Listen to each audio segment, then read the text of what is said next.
বঢ়িয়া। এতিয়া আপুনি এই নাকেৰে বাঁহী বজোৱাটো কিমান দিনৰ পৰাই অভ্যাস কৰা হৈছিল? আচ্ছা, ধন্যবাদ। মই আচলতে বাঁহী বাদক নহয়, কিন্তু আমি এই লকডাউন সমস্যাত সন্মুখীন হৈ পেলাই এই নিজে আয়ত্ব কৰি বাঁহীটো বনাই এনেকৈহে শিকা।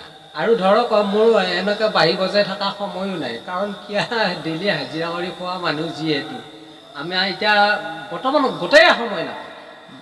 এই কেতিয়াবা এনেকৈ ৰেষ্ট টাইমত অলপ অলপ বজাওঁ আৰু এই লকডাউনৰ পৰা। ঠিক আছে, ঠিক আছে। আপোনাৰ এতিয়া বয়স কিমান হ'ল বাৰু? বয়স এতিয়া 48। 48 হৈ আছে ন? আৰু আপোনাৰ এনেকৈ বাঁহী বজাই থকাৰ বহুত ইচ্ছা আৰু নে কি? বাঁহী বজাবলৈ মানে আছিল ইচ্ছা, কিন্তু মই তেনেকুৱা সক্ষম হ'ব নোৱাৰিলোঁ।